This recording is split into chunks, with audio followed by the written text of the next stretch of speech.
The word of God is saying that we are the light of the world. మరి దేవుడు మనల్ని లోకమునకు వెలుగుగా చేసి ఉన్నాడు అని దేవుని యొక్క వాక్యం సెలవిస్తుంది ప్రియులారా. మరి ఎప్పుడైనా ఆలోచించారా, ఎలా నేను లోకమునకు వెలుగుగా ఉండగలను, ఎలా ఈ వెలుగును మొట్టమొదటిగా నా జీవితంలో నేను అనుభవించగలను అని ఎప్పుడైనా ఆలోచించారా ప్రియులారా? దేవాతి దేవుడు ఈ యొక్క వెలుగు గురించే, వెలుగు గూర్చిన మర్మమును మరి శిష్యులకు యేసుక్రీస్తు ఉపమాన రీతిగా తెలియజేస్తూ ఉన్నాడు ప్రియులారా. దీపము దీపస్తంభం మీద నుంచబడటకే కానీ మంచము క్రిందనను కొంచెము క్రిందనను ఉంచబడటకు తేబడదు కదా.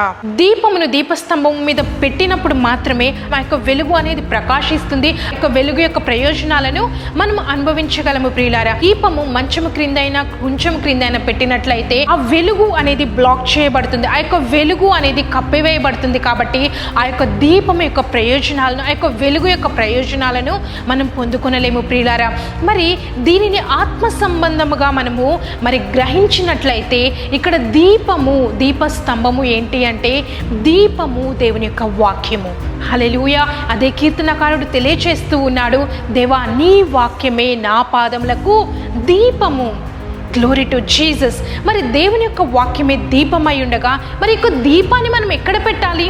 యేసుక్రీస్తు ఉపమానంలో చెప్తూ ఉన్నాడు, దీపము దీపస్తంభం మీద పెట్టినప్పుడు మాత్రమే ఆ యొక్క వెలుగు అనేది ఆ యొక్క రూమ్ అంతా కూడా ప్రకాశిస్తుంది. ఆ యొక్క వెలుగు వలన మనం ప్రయోజనాలు పొందుకొనగలము.